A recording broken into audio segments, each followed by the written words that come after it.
Fluency is when the magic happens. Fluency occurs when you've got all of the other skills to the point where you don't have to think about using them. As long as you're using cognitive energy, brain space, head space, to concentrate on decoding, to try to work out a word or to think, have I seen that word before, you can't be fluent.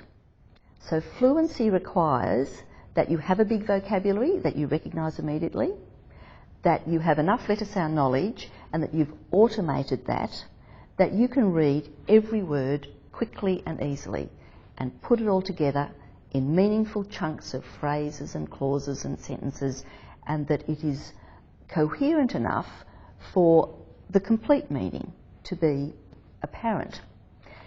Fluency is critical to comprehension. You cannot comprehend material that you're not reading fluently.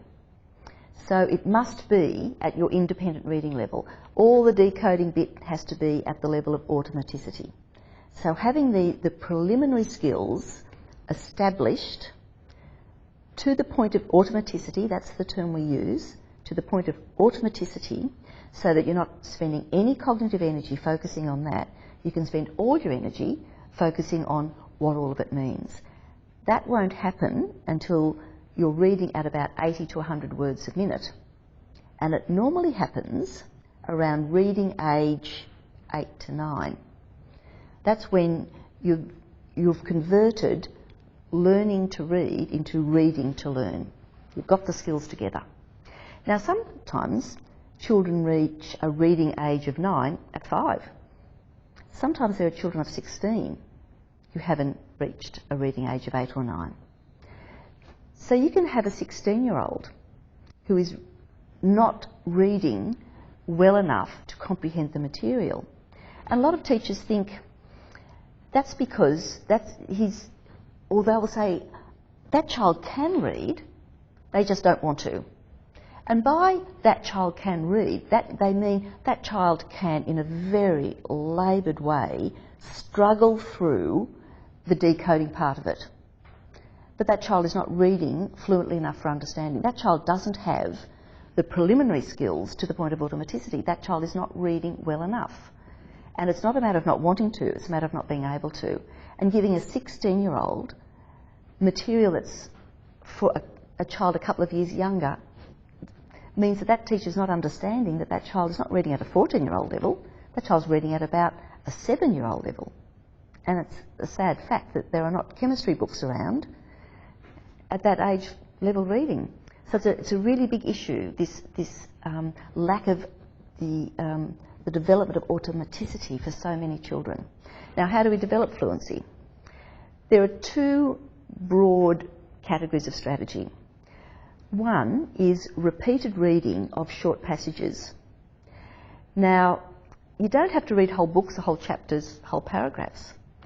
Around 50 words for junior primary children, up to about 250 words for older children.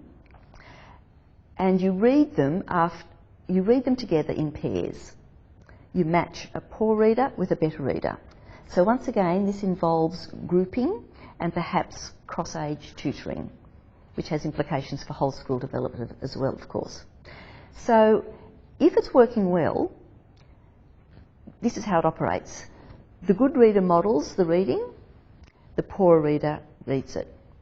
The good reader reads it again, the poor reader reads it again, the good reader reads it again, the poor reader reads it again. So 3 to 4 times we have the modelling and the reading of the poorer reader. By that time, the poorer reader should be sounding exactly like the good reader. If they're not, the material is too hard. This material has to be at the independent level of the poorer reader. And what the good reader's doing is just showing them how you put it all together.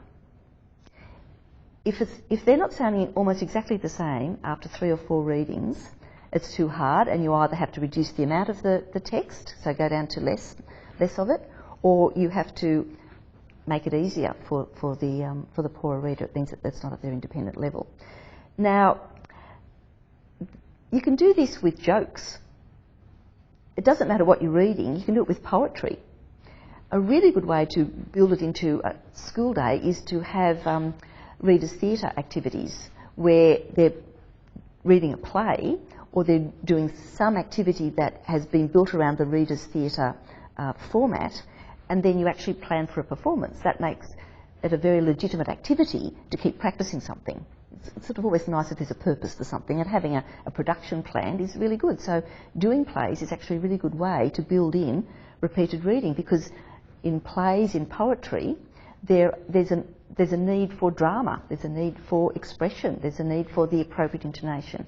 So this idea of building in these repeated readings into your reading instruction is very important. The other thing that builds fluency is lots of reading. And that's the thing that our poorer readers don't do. And we can't give them so much of that in our school day because we have a very crowded curriculum. What a lot of schools do is sustain silent reading, or drop everything and read, one of those strategies where the whole school stops, the teacher models. Now, the research shows that is fantastic for the good readers, fantastic for the teacher. I used to personally love that part of the day.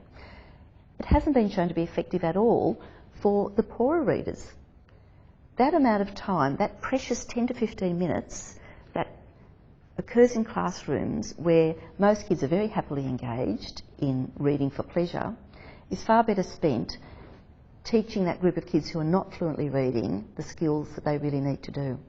That would be a far better use of that time. So sustained silent reading is not a good strategy for the kids who are not reading to the point of being fluent and automatic. So they're the important things to remember about fluency. It's when the magic happens, and it is absolutely imperative for number 6, comprehension.